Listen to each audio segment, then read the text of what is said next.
নমস্কাৰ। বৰ্তমান আমি মিহলি ঋতু গাঁৱত আছোঁ। ওচৰতে বৰডুমচা আছে আৰু এয়া মৰাণ মটকসকলৰ দহা। খুব ধুনীয়া এটা পৰিৱেশ, উখল মাখল পৰিৱেশ। প্ৰথমবাৰ আমি এই ধৰণে দহা উপভোগ কৰিছোঁ। মটকসকলৰ ইমানেই মানুহ, এবাৰ যদি হাতৰ পৰা মানুহ হেৰাই যায়, মোবাইল যদি নাথাকে লগ পাব নোৱাৰি আৰু কুঁৱলীয়ে গ্ৰাস কৰিছে। অলপ পিছতে কুঁৱলী তললৈ নামিব। চাৰিওফালে কুঁৱলী, মানুহ চিনিবলৈ তাল। এই ধৰণে মানুহে লাইন পাতিছে আৰু ভাৰ ল'ব। ভাৰ লৈ পেলাই ভাৰ ল'বৰ কাৰণে তেওঁলোকে লাইন পাতিছে। তাৰ কাৰণে টিকটটো ল'ব লাগে। টিকটৰ মাধ্যমত ভাৰ বুটলে আৰু ভাৰ বুটলি তেওঁলোকে আহাৰ গ্ৰহণ কৰে।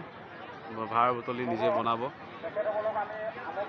ইয়াত বহুতো অতিথি আছে, বহুত দূৰৰ পৰাও আহিছে মানুহ, গাঁৱৰ মানুহ আছে।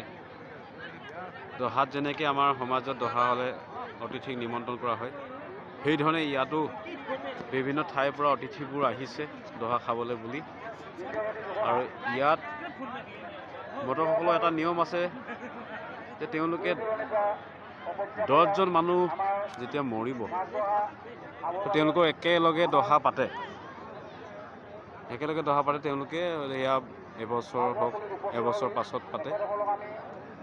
মই ভালদৰে নাজানো, কিন্তু যিটো শুনিছোঁ মই সেইটো কৈছোঁ।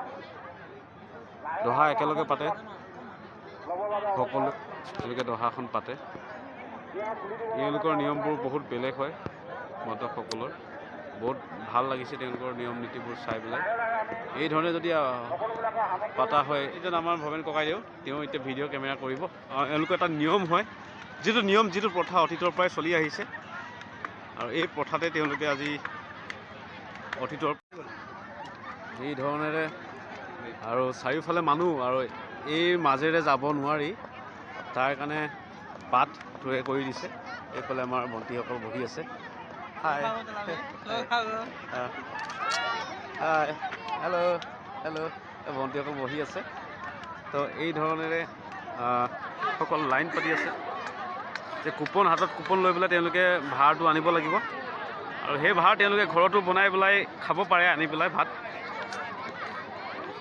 আৰু নিয়ম আছে, তেওঁলোকে ইয়াতো বনাই খাব পাৰে ফিল্ডত। এই ধৰণে সকলোৱে খাই আছে, বহি আছে। সঁচাকৈ উখল মাখল এটা পৰিৱেশ, বিৰাট ভাল লগা এটা দৃশ্য। ভাৰবিলাক উতলিছে তেওঁলোকৰ কুপন অনুযায়ী। আৰু এইফালে দেখিছে, এইফালে ভাৰবিলাক ভিতৰতে আছে। কেইজনমান ব্যক্তিয়ে সেই ভাৰবিলাক আগবঢ়াই দিছে। মাইক্ৰফোন লঞ্চ কৰিছে। Thank you. আগলৈ আৰু দেখিবলৈ পাব, অপেক্ষা কৰিব। Till the next video'. Thank U.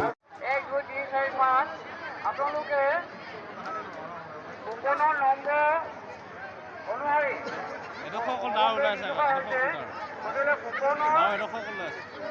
কুপনৰ লাইনৰ মতে আপোনালোকে লাইনত পাতক। আমাৰ ভঁৰালৰ নম্বৰ দিয়া আছে 100 পৰা 6 লৈকে। আপোনালোকে ওলাই যাবলৈ আমি আৰু আমাৰ ভঁৰালৰ দায়িত্বত থকা সদাশয় ব্যক্তিসকলক সামগ্ৰীসমূহ বিতৰণ কৰি দিবলৈ অনুৰোধ জনালোঁ।